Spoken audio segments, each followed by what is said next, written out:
Good afternoon, everybody. I'm Chief Jimmy Essig, Chief of the Detectives. With me is Chief Brian Gill, Manhattan North Investigative Chief, and Inspector Russo from the Harbor Division. Okay. I'd like to update on the investigation into two missing boys who were later found deceased in the water. I'd like to caution everybody that this investigation is ongoing and very active. The timeline of events I will give is based on video recovered, eyewitnesses, and interviews.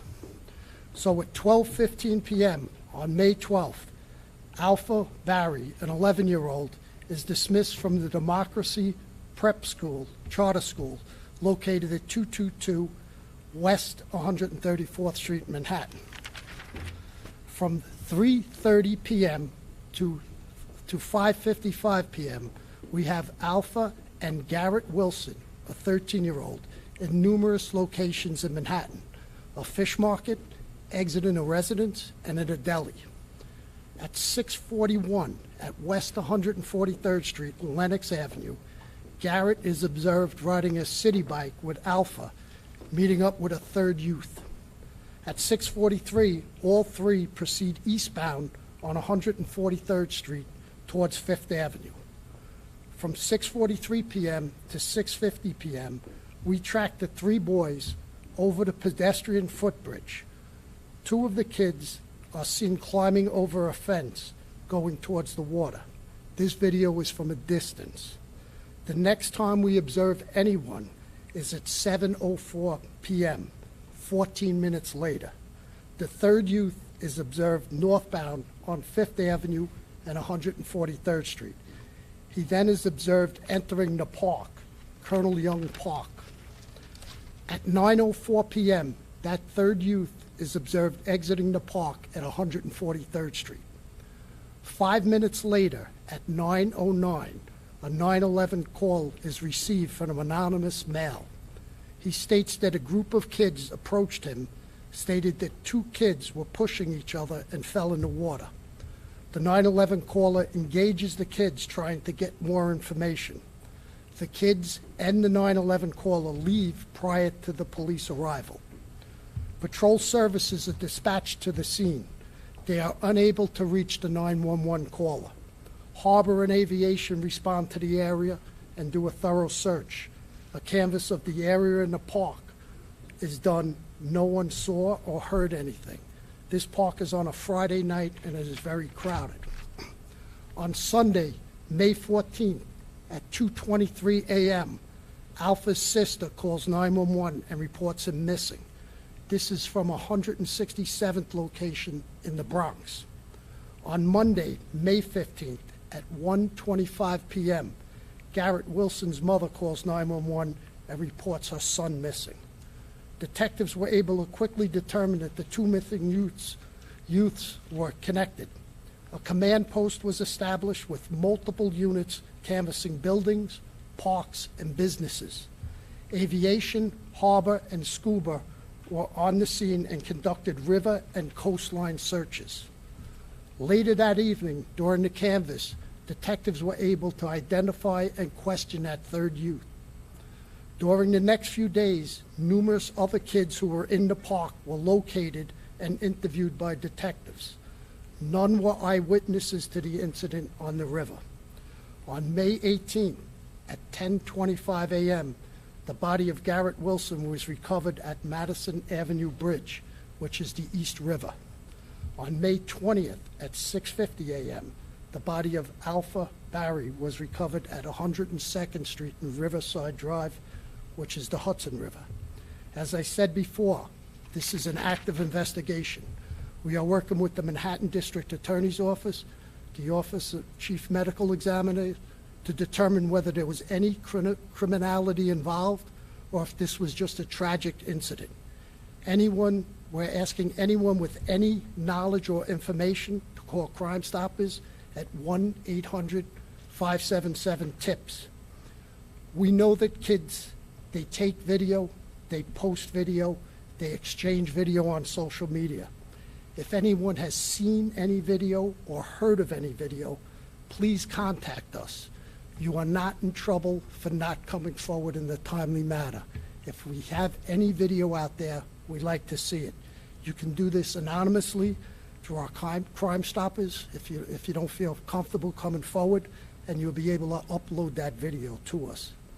We want to find out exactly what occurred on that river. We owe that to the family for closure, and we also owe it to the public as well.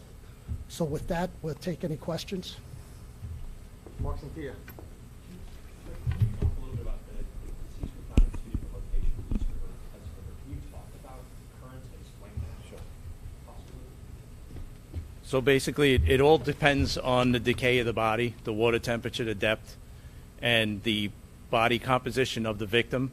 So a person with more body fat and less dense is going to surface a lot faster than someone who has less body fat. So the first victim was found south, so he must have become positively buoyant due to the decay when there was a southbound current in the Harlem River. The second victim took a little longer to decay. Once again, I can only speculate based on body composition, water depth, the temperature he was sitting in. If he surfaced during the night of the 19th into the 20th, the Harlem River was traveling northbound. It was a northbound current which feeds towards the Hudson River through the Spuyten and Duyvil. Once he hits the Hudson River, because it's outbound, the Harlem's going north, Hudson River's coming south. That corresponds with where we found the body at 102 in Riverside. John Doyle, CBS. Chief, you said you're looking for other video eyewitnesses. Is there any indication, besides the two kids pushing each other, is there any indication that somebody else may have been involved or at the scene, being an adult or another child? No, we have no other information as that. We're just asking, there's through neighborhood scuttlebutt talk, it's interviewing some of the children that were there. They think there's a video out there. We'd like to see that video if there is. Tony Stefano, Newsday. Yeah, Chief Essig, you mentioned this active criminal investigation.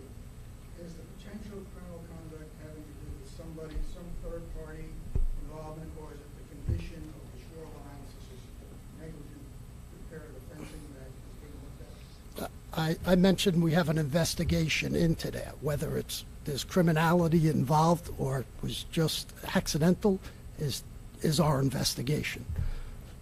Rocco, Daily News. Chief, does the boy who Lady tells you fell in the farm, does he describe the two boys as, I know they're pushing each other, but does he describe it as a malicious act or as playing around, A and B, when the 911 call was made? Is there anything from that caller to suggest what the names of the kids are? Not from the 911 caller. The 911 caller is just a male walking in the park. He stopped by the kids, they asked him to call 911.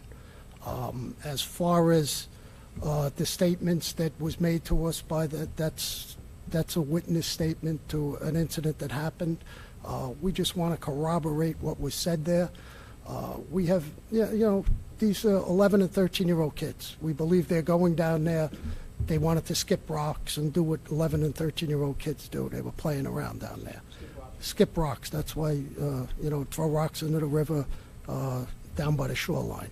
And then what happens in that 14 minutes, that's why we want to, if there is video out there, which we believe there might be, we want to see what happened on that. Did families wait so long to call police because they were expecting the kids were supposed to be somewhere else, like staying with their grandmother for the weekend, staying over each other's house? Any indication why they waited? Nah, I don't have any indication why they waited. Some indications what they believe they were relatives, but we don't know why. Mark Santias. Inspector, just to follow up, I'm sorry. Can you explain again, for the one teenager who traveled that distance in the Hudson River that no one maybe I'm sure saw him? Can you explain when you're floating, like layman's terms, floating on the surface of the water? Can you just explain that a little bit? Yeah. So once again, when a body submerges, if someone drowns, they take water into their lungs. They become negatively buoyant.